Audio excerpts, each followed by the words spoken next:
सो mostly civil servant India में रह के इंडिया को सर्व करते हैं, but there are some civil servants जो 7 समुंदर पार रह के इंडिया को सर्व करते हैं। और ऐसे ही एक सिविल सर्वेंट आज हमारे साथ है, IFS mister Gauri Shankar Gupta. Sir, thank you so much for your time and coming here. Thanks for inviting me. I am very happy to be with you. Thank you so much, sir. So, if you will talk about Sir, he is an IFS officer of 1981 batch. Also, after retiring, he haven't stopped. He is, very keen in Indian philosophy, and he has, written many books about Indian philosophy. Right. So, what is your in your books? Which book is your favorite?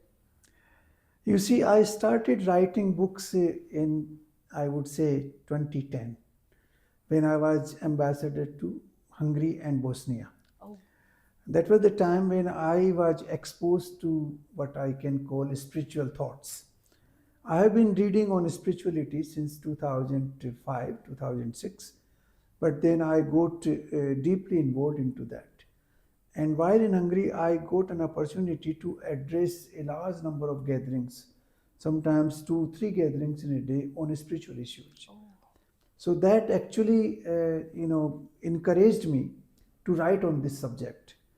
And then I started working on the book, and my first book was Unraveling Mysteries of Life, which is basically a comparative study of Vedanta and modern science. So I had taken the theories of the modern science and the writings of Vedanta, and a comparative study was done how this universe came into existence, how it is run, what is the meaning of this entire theater where we operate, how we manage our life, what is the purpose and mission of our life. So all these issues were addressed in great detail. And then when I wrote this book, I actually was in contact with 2, 3 big writers in Europe. One of the writers was from Hungary as well, and I showed him the draft. And he was excited, he was delighted, because he was also interested in Indology. And he could also compare Indology with Christianity. And he wrote a long, foreword to the book. Of course, the whole foreword is with me, but we gave a gist of it in the book. Then there was a gentleman from USA who was also interested in this field. I sent him the manuscript, and he also wrote a foreword to the book. So finally, I got these 2 wonderful forewords to the book, and the book was published in 2012. And I presented a copy to Prime Minister Orban, who happens to be the Prime Minister of Hungary even today. oh, And he told me later on, he even wrote a letter to me saying that he was very, very happy to read this book, and he read that book while he was flying to Moscow. So on his way to Moscow, he read the book, and he sent me a long letter that he was very, very happy to read the book. And the book was formally launched in many locations, including Budapest, and then Vienna, and then Paris and London, in Delhi, of course, as well, at India International Center, and then in Bangalore in Indian Institute of Science. So that book was later on translated into 8 different languages. 8 different languages. Yes, yeah. It was published, and they are published mainly by the universities who got interested in the book. It was published in Czech language, in Romanian language, in Hungarian language. Then it was published in Spanish. It was published in Bhasa Indonesia, of course in Hindi, and then it was published in German. So there are many languages that were published. So आप एक IFS officer के साथ साथ एक writer भी हैं, और उसके साथ साथ आप एक इंडियन फिलोसफी के अंदर आपने इतना वर्क किया है. Also we have seen your environment book as well. You have written an environment book as well. So I've read that book actually. So Yeah, that book I wrote, I did my PhD from a European university, and that time I did research on environmental issues. So I wrote many papers. Many papers were published in international journals. And then finally I decided, why not I write a book on it? So I wrote a book based on my research as well as my reading on this issue. And that book was published from the United Kingdom. Its title, Limits of Consumption. Yeah, limits of consumption. So sir, from starting, जब आप एक IFS officer आज आप हो, लेकिन हम जब back जाते हैं from the starting, आपने कैसे डिसाइड किया कि UPSC is for you? What was the condition? What was the situation? And the age, especially. This is a very difficult question. I myself sometimes don't know how it happened. You see, I come from a small village called Ajitgarh, which is about 75 kilometers from here. Today it's little grown up, but when I was a young child, it was a very, very small village. I did my schooling from that village. My secondary, that was up to 10th grade that time, and higher secondary up to 11th grade. And my financial condition was not so good, my family, my parents. So I was not sure whether I will be able to pursue my studies beyond 11th grade. Because going out of the town and pursuing your study was very complicated. But somehow, I don't know, the what we call avyakt shakti, the invisible power comes to your rescue. So I did very well in my studies, and I was awarded gold medal in the secondary school examination by the Rajasthan board. That time there's only one board. And as a result, I got a scholarship. So that enabled me. So that became easy for you. That enabled me. And then I also got stood first in the higher secondary examination. And again, a gold medal was awarded to me. And put together, I was able to pursue my study based on that scholarship. And then obviously my parents also supported. They thought that there's a help coming, and the guy is doing well, so why not we support him? So my parents also came forward and they supported me. And then I was sent to Jaipur. I came to Jaipur from Ajitgarh, and then I got admission in Commerce College, did my graduation from there. Fortunately, again, I stood first in Commerce College. And then I, again, another piece of luck. There was a person called R.G. Sareen, Ram Gopal Sareen, who was a professor in Commerce College. And he was, in the process of setting up a management institute. He had been to Harvard, done some course there, and he was very enthusiastic. So he was in touch with poddars and finally succeeded in, making them agree, and the Poddar Institute of Management came into existence around the same time. And then he told me that you are not going to go anywhere else. You will join the Poddar Institute. You appear for the entrance test. So I did that because most of my colleagues were joining, the chartered accountancy course. Yes. And that was the trend at that time. Everybody was going for that. So I was also inclined to do that, but then he told me, you do this. And I appeared for the test. I did my MBA. And after doing my MBA, I joined the Bank of Rajasthan as probationary officer that time. During that period, I met many people who have been, pursuing civil service career. And I also met some senior IAS officers based in Rajasthan.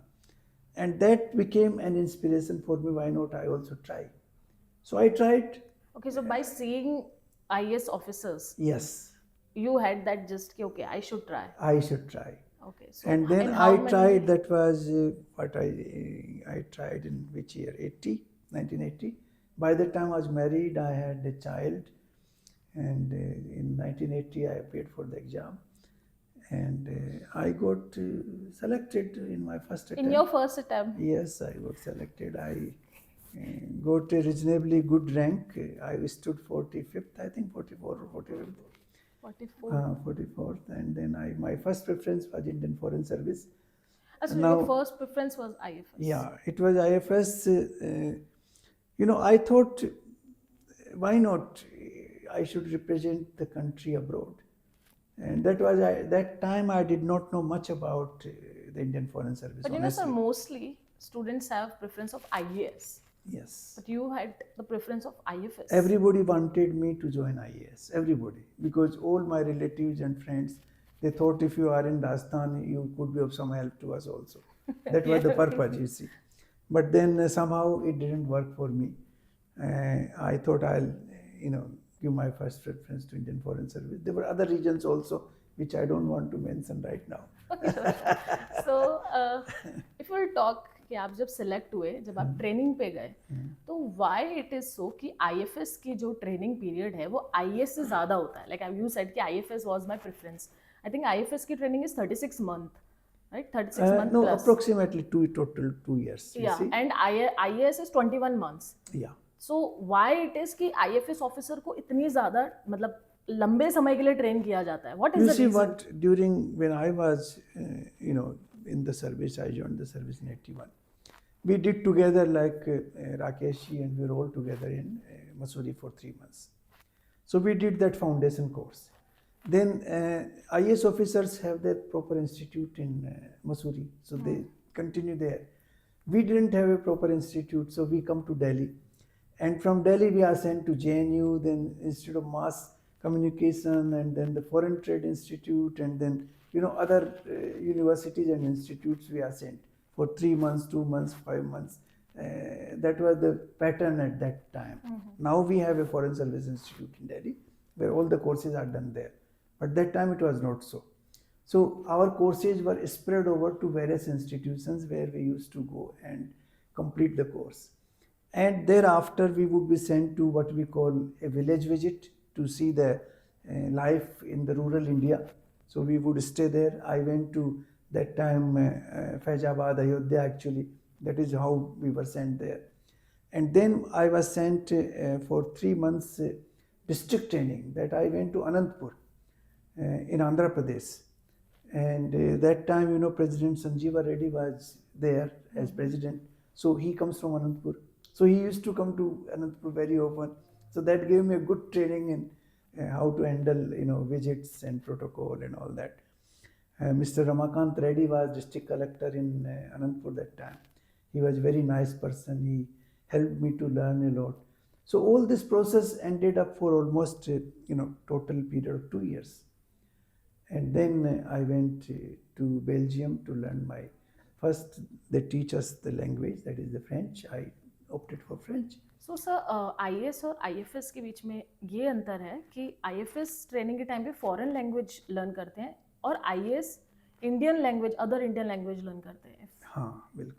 Okay, so this is the major difference. Yeah. We have to learn one foreign language. One foreign language. It is allotted by the ministry. They decide who will learn which language. They will decide, They not will you. decide. No. Okay, I thought कि you have preference. We give our preference, but they decide. Okay, so what was your foreign language? My language was French. French. Okay. And I can speak French reasonably good even today. So what was your first overseas posting? It was Brussels. Okay. I was posted to Brussels, and first few months we learned the language, and then we worked in the embassy. I initially worked as second secretary political, and that time it was called EC, European Economic Community.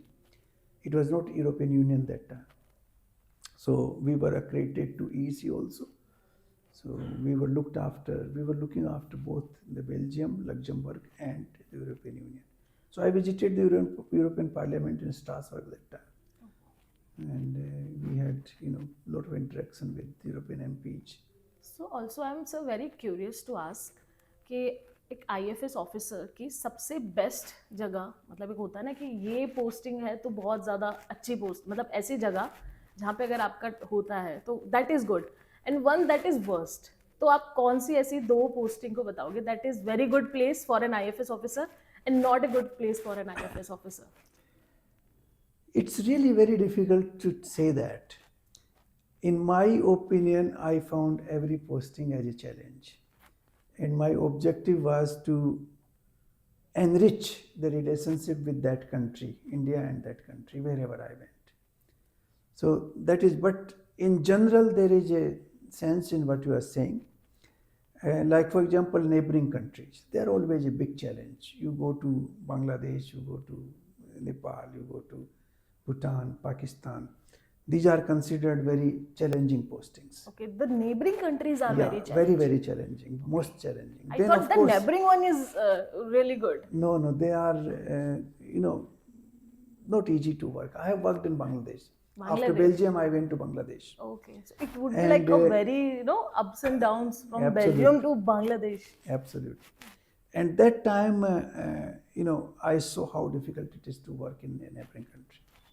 Now you can see the situation in Bangladesh, what is happening today So, there. yeah, So neighbors are dangerous. yes, in fact, this morning I was on NewsX, and they were asking me the same questions, how the situation is evolving there. So neighboring countries are very difficult, very challenging. Then, of course, the big powers, the P5 as we call them. So the US is important. Then, of course, Russia is very important. Then, of course, UK, China, and France. You worked in These, China? no, I didn't work in China. Chinese was not my language, so I worked in Yeah, it would be very. in France, and I worked in Belgium in the French. So, sir, also one more curious question. Like, IFS में ये transfer का जो procedure होता है, it's like based on years or like how? What is the process of that transfer? Let me be very honest. There is a system that you will have all the postings are divided into A, B, and C. A are comfortable, B are medium, and C are difficult postings. So normally one should shift from A to B to C and then A. Okay, the shifting goes on That for that every should be officer. done normally. Okay. But in many cases it is not done.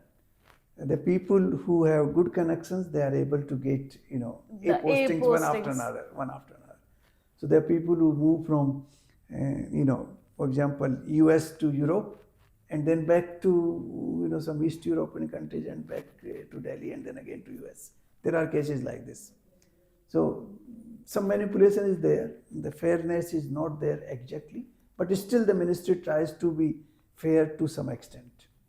So They this are is completely, they are not, I can't say that they are completely unfair. They are, to some extent they are fair, but that principle doesn't work beyond a point. okay. So this was very ये चीज़ पता नहीं होता है aspirants को कि what happens कि IFS officer is very, अगर आप देखोगे इंस्टा पे तो रील्स वगैरह इफ़ यू नो तो वहाँ पे बहुत ज़्यादा ग्लैमर ये सारी चीज़ें दिखाई जाती, बट चैलेंजेस पीछे के नहीं दिखाए जाते कि एक्चुअली में एक IAS IPS या IFS ऑफिसर्स जो हैं सिविल सर्वेंट्स हैं वो कितने challenges से You गुजरते see, हैं. from in Bangladesh, I had very difficult time. I mean, the whole mission because So of that our was the relationship. Bangladesh thing is your And challenging then, work. and then I went from there to Bahrain, and in Bahrain, the Gulf War started soon after that. And I remember the time when there were fear of chemical weapons coming.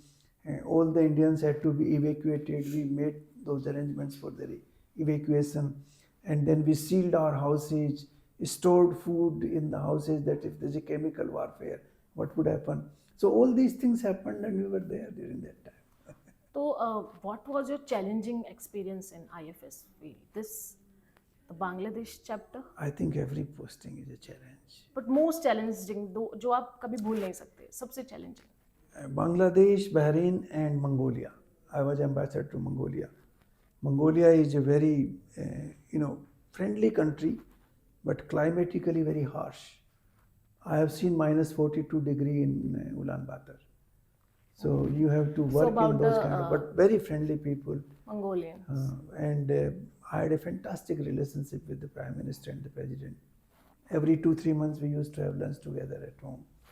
So that kind of relationship. So by having a conversation with you, मतलब मुझे ऐसा लगता है कि IFS is a cool post. If aspirant want to have a life कि भाई मुझे कुछ out of the box करना है, कुछ ऐसा experience करना है, तो IFS is there for you. So I think IFS is the cool post. IFS, firstly there are many advantages. Let me tell you some advantages.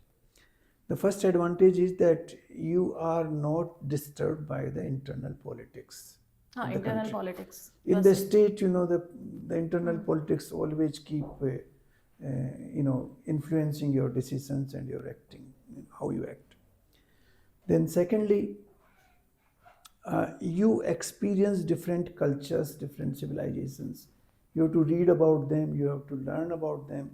So as soon as you are posted, you have to learn about that country. Like Belgium, I went. I had to know about Belgium. So I read 2, 3, 4, 5 books about the history, culture, tradition. Then you go to Bangladesh. Again, you have to read. So your reading habits are there. Your knowledge base increases, and you learn about various civilizations and cultures. Thirdly, your movement gives you a challenge to adjust from a very comfortable posting to a very difficult posting. For example, from Belgium coming to Dhaka is a challenge. It's a challenge. And then going from, you know, you say I was in that time in Philippines to Mongolia. It's another challenge. How you adjust physically, culturally.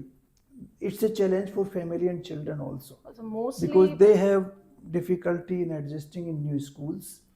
The schools, the language changes, the culture changes, the climate changes. You have to have variety of clothing, very heavy clothing to very light clothing. Yeah. A very different variety of food. So all those challenges are there, but those challenges are life actually. They makes your life It's your better. part now. They enrich your life. They enrich your experience. Okay. So sir, after talking to you, I think IFS is the goalpost for aspirants जो बोलते हैं कि IFS में कुछ नहीं है. See, IFS में बहुत कुछ है, बहुत सारी चीज़ें एक्सपीरियंस करने के लिए है, आउट ऑफ द बॉक्स है.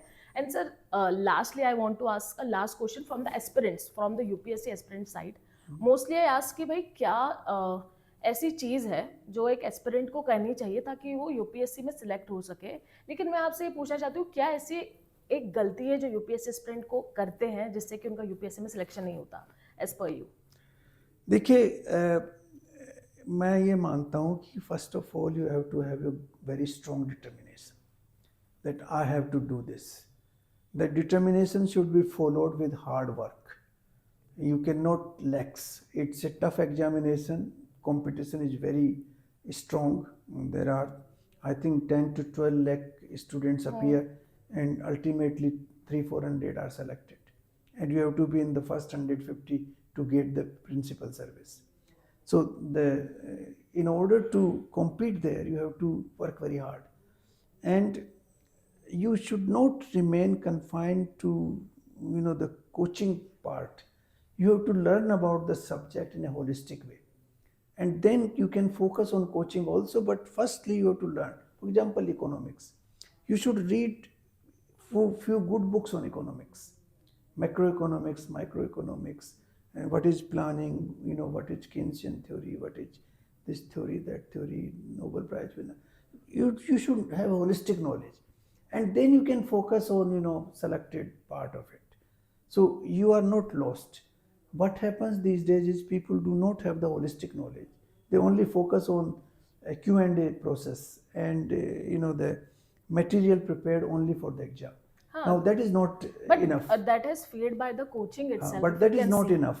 They think कि rectification will be coming in the UPSC no, exams and they fail again and knowledge. again. वो loop फिर चलता रहता है उनका. Holistic में कोई knowledge ही नहीं लेना चाहता है इस चीज़ में. तो होलिस्टिक नॉलेज जरूरी है. आई थिंक उसके बिना आप आगे नहीं बढ़ सकते. तो पहली चीज़ तो आपका डिटर्मिनेशन, सेकेंडली आपका हार्ड वर्क, थर्डली आपको कॉम्प्रिहेंसिव रीडिंग करके एक उस सब्जेक्ट को ओवरऑल पिक्चर बनाना पड़ेगा. एक सोल पकड़नी है सब्जेक्ट, ओवरऑल पिक्चर बनाना पड़ेगा. तो वो सोल पकड़ ली सब्जेक्ट की, तो फिर कि how the angle of the questions are, कैसे मुझे प्रीलिम्स के क्वेश्चंस टिक करने हैं, मेंस में किस तरीके से आंसर करना है कि वो एग्जामिनर हमें मार्क्स दे. जब आपका होलिस्टिक नॉलेज होता है ना, तो आपका कॉन्फिडेंस बढ़ जाता है. And then you can focus on the specifics. So you can focus on the specifics of the preliminary exam and specifics of the main exam. But पहले आपको थोड़ा सा पूरा ज्ञान उस सब्जेक्ट का होना चाहिए. Holistic knowledge is the key. So guys, holistic knowledge is the key. And I also say, because I'm also faculty, so I also say holistic knowledge. I also soul पकड़ो एक उसकी subject की. So sir, thank you so much for your time. I literally got an insight from you, and I hope जब भी आप free होंगे तो next time we will also have more talk with you whenever you get your free time. Thank you so much, sir, for being here. Thank you so much for inviting me. It has been a pleasure talking to you. It's my pleasure as well. Really. Thank you so much. I'll see the video once it is out. Yes, sure. We will send you the link. Thank you. Thank you, sir. Thank you so much.